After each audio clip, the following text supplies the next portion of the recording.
Assalamualaikum warahmatullahi wabarakatuh. Selamat pagi menjelang siang. Salam sejahtera untuk kita semua kepada rekan-rekan semuanya. Mudah-mudahan berada dalam kesehatan. Amin amin ya robbal alamin. Kita akan berbicara hukum kembali.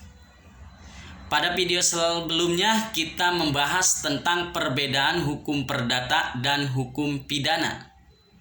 Kemudian pada video kali ini kita akan membahas tentang sistematika hukum perdata. Jadi kita belajar hukum perdata. Sistematika hukum perdata dibagi menjadi 4. Yang pertama hukum perorangan, yang kedua hukum keluarga, yang ketiga hukum kekayaan, yang keempat hukum waris. Jadi kita akan membahas satu persatu daripada sistematika hukum perdata. Yang pertama kita bahas tentang hukum perorangan. Jadi hukum perorangan adalah hukum yang mengatur manusia sebagai subjek hukum. Jadi subjek hukum itu dibagi menjadi 2. Yang pertama orang, yang kedua badan hukum. Maka ada yang mengatakan hukum perorangan adalah hukum yang mengatur tentang orang dengan orang, ataupun orang dengan badan hukum, ataupun badan hukum dengan badan hukum. Jadi dibahas tentang kecakapan daripada pelaku, pembuat perjanjian ataupun pembuat kontrak. Jadi para pelakunya harus cakap hukum. Ya. Contohnya tidak boleh di bawah umur. Ataupun apabila di bawah umur harus didamping dengan walinya. Karena bagian daripada syarat sahnya perjanjian berdasarkan pasal 1320 KUH Perdata itu kecakapan dari para pihaknya. Lalu setelah hukum perorangan, yang kedua hukum keluarga. Jadi sudahnya perorangan itu kan pribadi sendiri, dia membentuk keluarga. Jadi hukum keluarga adalah hukum yang mengatur tentang pertalian keluarga. Pertalian keluarga contohnya misalnya perkawinan. Dari satu pihak ke pihak lain melakukan perkawinan, jadilah sebuah keluarga. Dalam hal tersebut nanti memiliki keturunan. Dari keluarga membina rumah tangga, mempunyai keturunan yang maksud dengan anak. Nah itu jadi adanya hubungan keluarga. Jadi keluarga sedara. Begitupun kita sebagai hubungan keluarga antara menantu dan mertua, ataupun orang tua dengan anaknya, ataupun suami istri. Nah itu yang maksud daripada hukum keluarga. Lalu yang ketiga hukum kekayaan. Jadi setelah misalnya sendiri lalu berkeluarga, nah lalu kan mempunyai harta kekayaan.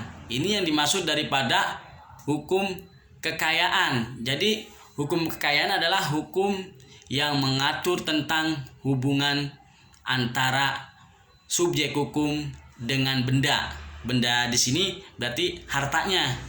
Jadi nanti dalam rumah tangga biasanya harta suami istri bisa dipisahkan ataupun bisa dicampur. Nah, digabungkan. Ada sebelum nikah dipisahkan hartanya, tidak mau dicampur. Ada juga yang dicampur. Jadi harta bersama kalau yang sudah dicampur. Jadi kalau pisah nanti setelah misalnya ada perceraian itu dipisahkan. Kalau harta bersama berarti itu digabung. Jadi nanti ada pembagiannya. Kemudian yang keempat hukum waris. Hukum waris adalah hukum yang mengatur tentang harta peninggalan setelah orang itu meninggal kepada yang berhak menerimanya. Dalam ini adanya pewaris, adanya ahli waris. Pewaris adalah orang yang meninggalkan harta setelah ia meninggal. Kalau ahli waris berarti orang yang berhak mendapatkan atau memang yang dituju sebagai penerima warisan tersebut. Jadi seperti itu intinya daripada hukum perdata. Awalnya kita kan perorangan, lalu kita melakukan perkawinan menjadi sebuah keluarga, punya istri, punya anak.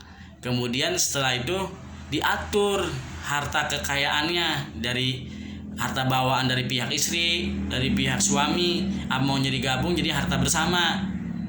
Karena harta bersama itu karena digabung.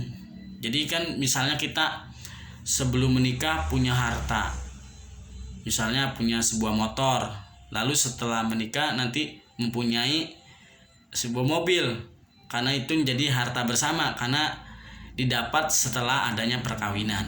Jadi kalau sebelumnya adanya sebelum perkawinan berarti harta perorangan. Jadi kalau nanti didapatnya setelah adanya perkawinan tersebut jadi harta bersama.